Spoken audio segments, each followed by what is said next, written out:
അമ്മമാരെ എല്ലാവരും നീ ആസ്വദിക്കണം കർത്താവെ. 10ാം ക്ലാസ്സിന് താഴെയുള്ള അമ്മമാർക്ക് വേണ്ടി ഞാൻ പ്രത്യേകം പ്രാർത്ഥിക്കുന്നു.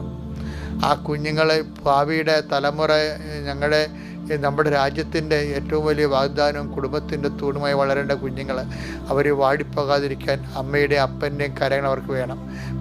അത് കർത്താവ് വിവാഹബന്ധം വേർപെടാൻ പോകുന്ന സ്വന്തം വൈകാരിക ഭ്രാന്തിൻ്റെ പേരിലും അതുപോലെ തന്നെ കുടുംബത്തിൻ്റെ ഉത്തരവാദിത്തങ്ങൾ നിർവഹിക്കാൻ ആവശ്യമായ മാനസിക പക്വതയില്ലാത്തതിൻ്റെ പേരിലും ഭാര്യ ഭർത്താക്കന്മാർ കുഞ്ഞുങ്ങളെ വഴിയാതരാക്കാൻ അകന്നു പോകുന്ന ക്രൂരകൃത്യങ്ങളുണ്ട്.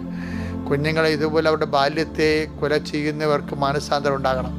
അവർക്ക് അവരുടെ മാനസാന്തരം ഉണ്ടായ കുഞ്ഞുങ്ങളെ ചേർത്ത് പിടിക്കാൻ വേണ്ടി അല്പം ചില അമ്മമാരോട് പറഞ്ഞിട്ടുണ്ട്, അപ്പന്മാരൊക്കെ ആ മക്കളെ ഓർത്താണെന്ന്. സത്യമാണ്. മക്കളെ ഓർത്ത് ത്യാഗം അനുഭവിച്ച് കുടുംബത്തിൻ്റെ ത്യാഗങ്ങളെ ഏറ്റെടുത്തുകൊണ്ട് നിശബ്ദമായി സാക്ഷ്യമായി പോകുന്ന എല്ലാവരെയും ഞാൻ ആസ്വദിക്കുന്നു.